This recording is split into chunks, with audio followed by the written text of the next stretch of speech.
எல்லாருக்கும் குட் மார்னிங்க. காலையில் 5:30 மணி ஆகுது. நம்ம சமையல் வேலையை ஸ்டார்ட் பண்ணிடலான்ட்டு கிச்சனுக்கு வந்தாச்சு. கிச்சன் இப்படி தாங்க இருக்குது. நைட்டே நான் எல்லாமே கழுவி வச்சுட்டு தான் படுத்தேன். அப்போ தான் காலையில் கொஞ்சம் டென்ஷன் இல்லாமல் வேலையை பார்க்க முடியும்.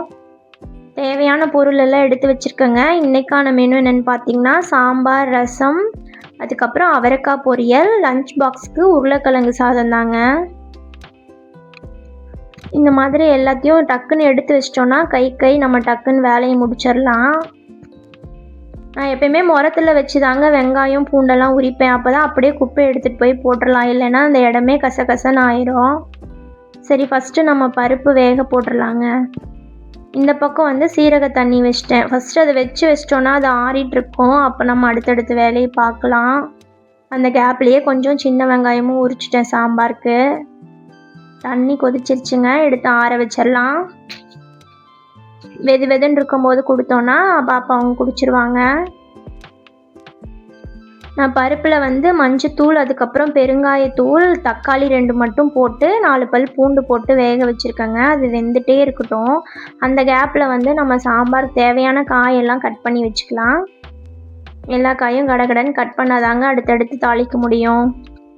நான் வந்து சின்ன வெங்காயம் சாம்பாருக்கு மட்டும் எடுத்திருக்கேன். பொரியலுக்கு உருளைக்கிழங்கு சாதத்துக்கெலாம் பெரிய வெங்காயம் போட்டுக்கலாம். ஏன்னா சின்ன வெங்காயம் உரிக்கணுன்னா ரொம்ப டைம் எடுக்கும். எல்லா காயும் டக்குன்னு கட் பண்ணி வச்சுக்கலாங்க. அதோடையே கையோட அவரைக்காயும் நான் கட் பண்ணிகிட்ருக்கேன். ஏன்னா வந்து பருப்பு நான் வந்து ஓப்பன் பாட்டில் வச்சுருக்கனால ரொம்ப நேரம் ஆகும் வேகிறதுக்கு. பருப்பு இன்னும் வெந்துட்டு தாங்க இருக்குது. அதுக்குள்ளே நான் அந்த பக்கம் சாப்பாடையும் வச்சு விட்டேன். அரிசி ஊறிடுச்சு. இந்த பக்கம் அவரைக்காவும் ஓரளவுக்கு வெட்டி முடிச்சிட்டேன். பருப்பு இப்போ தாங்க வெந்திருக்கு. நம்ம அதை அப்படியே கடைஞ்சிட்டு சாம்பார் தாளிச்சு விட்றலாம். சாம்பார் தாளிக்கிறதுக்கு கொஞ்சம் எண்ணெய், கடுகு, அதுக்கப்புறம் 4-5 காஞ்ச மிளகா, வெங்காயம், கருவேப்பிலாம் போட்டுட்டு அது கூடயே நம்ம என்னென்ன காய் போடணுமோ எல்லாத்தையும் சேர்த்துக்கலாங்க. சேர்த்து நல்லா வதக்கி விட்றலாம். வதக்கிட்டு அது காய் கொஞ்சம் வதங்கினதுக்கப்புறம் நம்ம குழம்பு மிளகுடி சேர்த்துக்கலாங்க. குழம்பு மிளகுடி மட்டும் அரைச்சி வச்சுக்கிட்டா போதும். வத்த குழம்பு, புளிக்குழம்பு, சாம்பார் எல்லாத்துக்குமே இது ஒரே மிளகுடியை யூஸ் பண்ணிக்கலாம், நல்லாயிருக்கும். நீங்களும் வேணும்னா இந்த மாதிரி அரைச்சி வச்சுக்கோங்க பல்காக. அவ்வளோதாங்க. காய் கொஞ்சம் வதங்கினோடனையும் புளி தண்ணியை ஊற்றி அப்படியே வேக விட்டுறலாம். அதுக்குள்ளே அந்த பக்கம் சாப்பாடும் விசில் வந்துருச்சு. நம்ம வந்து இப்போ அவரைக்காய்க்கு வந்து தாளிச்சு விட்றலாங்க. நான் காய் வந்து பொறுமையாக வேகட்டும்னு அந்த பக்கம் எடுத்து வச்சுட்டு இந்த பக்கம் அவரைக்காய் பொரியல் தாளிச்சு விட்டுட்டேன். எண்ணெய், கடுகு, வெங்காயம் போட்டுட்டு அவரைக்காவை போட்டுட்டு அப்படியே ஒரு மூடி போட்டு வச்சிடலாங்க. தண்ணி எதுவுமே தெளிக்காமல். அந்த அவரைக்காயில் இருக்க தண்ணியிலேயே அவரைக்காய் வந்து ஓரளவுக்கு வதங்கி வந்துடும்.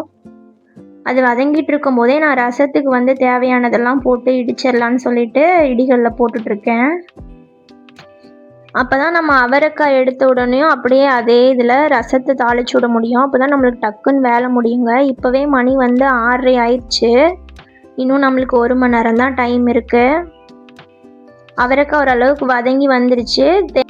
நம்ம தேவையான அளவு உப்பு போட்டுட்டு அது கூடவே குழம்பு மிளகுடி 1 ஸ்பூன் போட்டுக்கலாங்க. நான் சாம்பாருக்கு போட்டேன் இல்லைங்களா, அதுவே தான் போட்டு 2 பெரட்டிட்டு திருப்பி மூடி போட்டு வச்சிடலாங்க. அந்த பச்சை வாசனை போகட்டும்.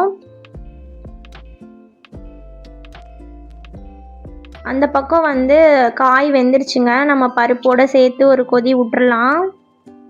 அவ்வளோதாங்க. பருப்பில் எடுத்து ஊற்றிட்டு தேவையான அளவு தண்ணி கலந்துட்டு ஒரு கொதி விட்டோன்னா சாம்பார் ரெடி.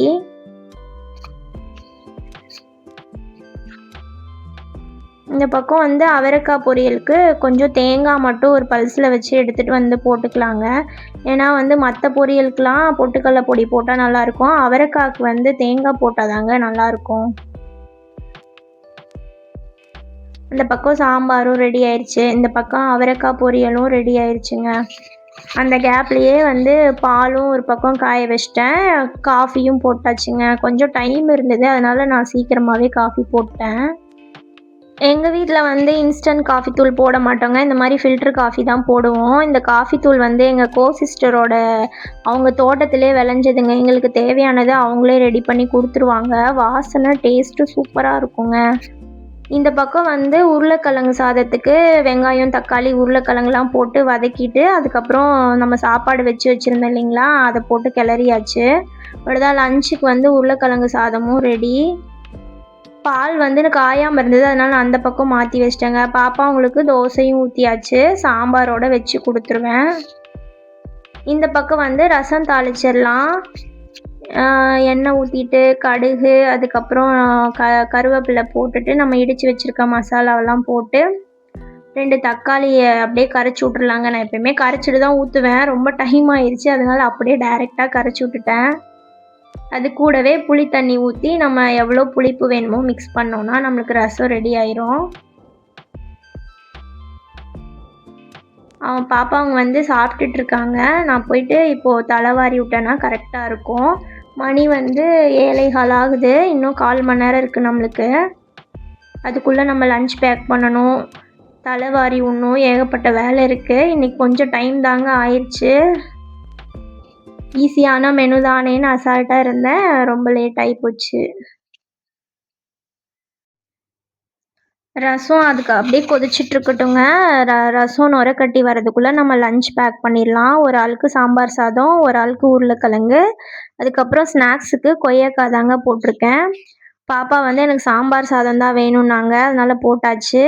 அவ்வளோதாங்க, சாப்பாடு எல்லாமே ரெடி ஆயிடுச்சு. சாம்பார், அவரைக்காய் பொரியல், இது வந்து உருளைக்கிழங்கு சாதம் கொஞ்சம் மிச்சம் இருந்தது, அப்புறம் வெள்ளை சாப்பாடு, ரசம். இன்னைக்கான லஞ்ச் நம்ம வீட்டில் இதுதாங்க. உங்கள் வீட்டில் என்ன லஞ்சுன்னு கமெண்ட்டில் சொல்லுங்கள். அவ்வளோதாங்க, இன்னைக்கான வீடியோ முடிஞ்சுது. இந்த வீடியோ உங்களுக்கு பிடிச்சிருந்துச்சுன்னா லைக் பண்ணி ஷேர் பண்ணிக்கோங்க. மறக்காமல் நம்ம சேனலை சப்ஸ்கிரைப் பண்ணிக்கோங்க. Thank you friends.